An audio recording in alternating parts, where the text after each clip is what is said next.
How to shave like your great-grandfather. Now, believe it or not, when your great-grandfather was shaving, he was not using a state-of-the-art Gillette with 5 blades and a moisturizing strip. He was probably using something like this, a double-edged safety razor. The double-edged safety razor was popularized by Gillette in the early 1900s, and they were standard in every World War I shaving kit. In 1926, Gillette was producing 2.1 million of these every single day.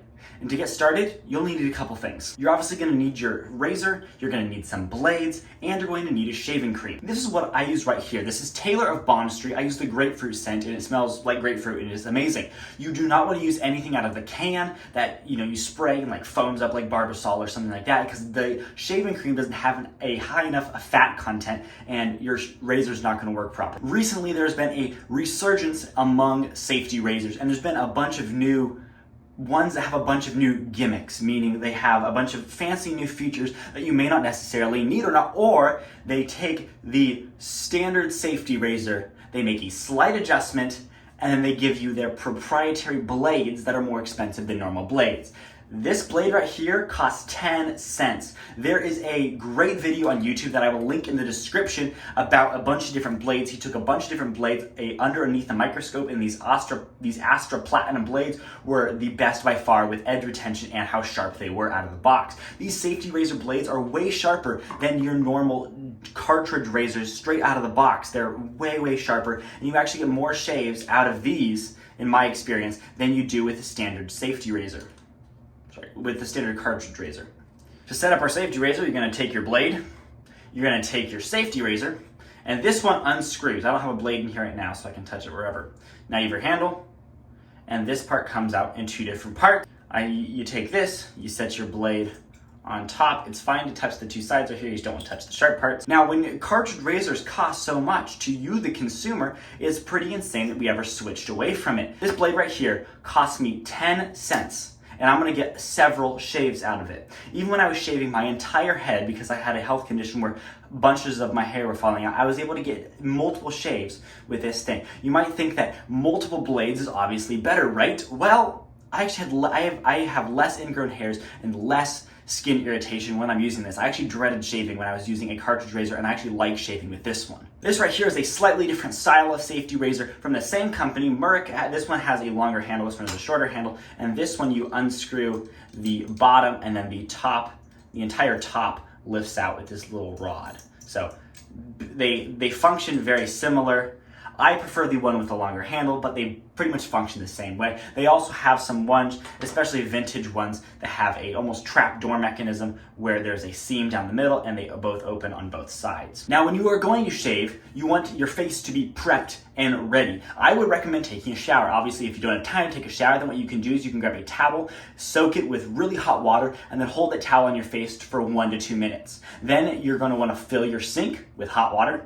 Once your sink is full of hot water, what you're gonna do is I'm gonna take some of this water, rub it on my hands, get my face slightly wet. This is also getting your hands wet, which is what you want. Then you're gonna take your shaving cream. I'm gonna take a little, like almost dime size amount. I'm gonna get this hand wet again, and then I'm gonna rub it in between my hands. And you wanna get a good lather, and you're just gonna rub it back and forth until you get a nice, good lather. You don't just wanna apply the shaving cream straight to your face. I've seen some people do that, and it's gonna be way too thick, and you're just gonna end up using a ton more shaving cream than you actually need to. Once it's nice and lathered, you're gonna rub it on your face. Fold in your lips so you don't get it all over your lips. And then just get it anywhere you need to shave. If you need to add a tiny bit more water, you can. While you're doing all this, you want to have your razor in the water, just getting nice and hot. It means that blade is hot. It means that it's getting just nice and it'll cut a little better. I also just think a hot blade feels nice in your face. Now when you're gonna shave, you're gonna hold it at about a 45-degree angle away from your face, like this. And then you're gonna pull down. Now you don't wanna pull down in long strokes. With a safety razor, you wanna pull down in a bunch of little strokes like this. Now this side is kind of clogged up. And what I do is I shake it off from the water, and then I flip over to the other side. And if, obviously there is still hair right here, and that is fine. Don't worry about it. what you want to do is you want to get your whole face once, and we're going to go over it again. We'll at least go over it 2 times, possibly 3. The first time you go over your face, you're going to go straight down, and then the next time we're going to go up. So I'm going to go over here to this side. And what you can do too is get your hand a little wet, kind of fluff up that shaving cream again, and just go down in little short strokes. Flip over to the other side. What you can do too is you can like pull your skin tight so it's a little easier. One of the trickiest parts can be your chin. What I like to do first is go straight down, and then when I come back later, I go across instead of going up, because up, a lot of times you can get a little more cuts. Something you want to avoid at all costs when you're using your safety razor is going across at all. If you go across, that is how you get cut. If you go straight down, you should not get cut. Anyway, now that we have completed our first pass, I'm going to stick my razor back in the water.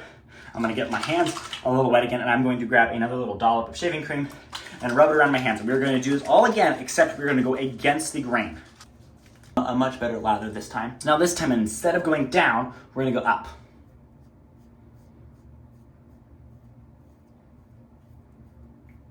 Best not to talk when you're actually shaving on an area that moves on your face. Now, you're just going to do little strokes, and you're going to go up.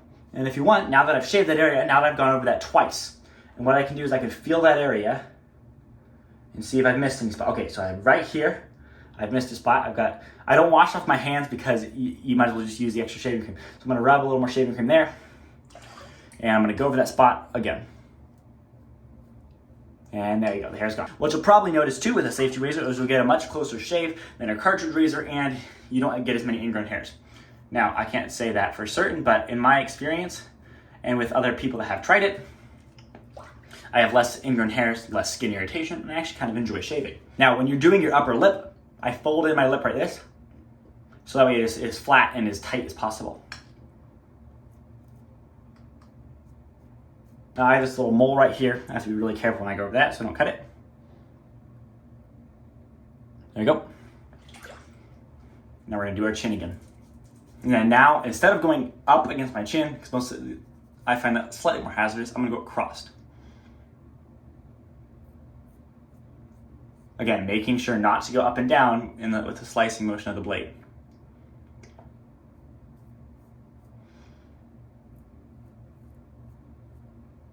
Again, feeling, we can feel it a little bit there. And that's pretty good. Now I'm gonna feel over my face a little bit. I have a spot right here that I missed.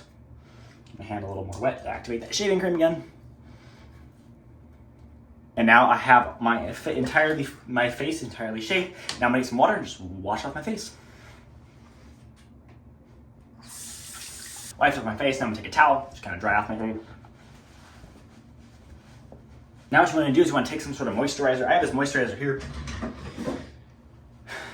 This is the one I use. I wouldn't necessarily recommend it. It's fine. It's not that great. I just have it and I have it left, so I don't see any sense in wasting it. So we're gonna take this and we're gonna wipe this all over my face. This is already great.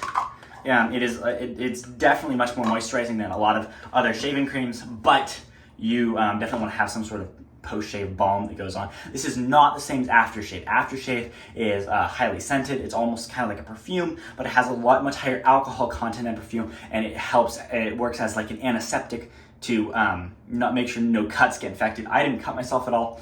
But yeah, we just gotta try to get some of this out. There we are, right there. I'll rub that on my hands. And that right there is how you shave like your great-grandfather. If you found this video interesting and helpful in any way, consider checking the video right there. But other than that, I'll see y'all later.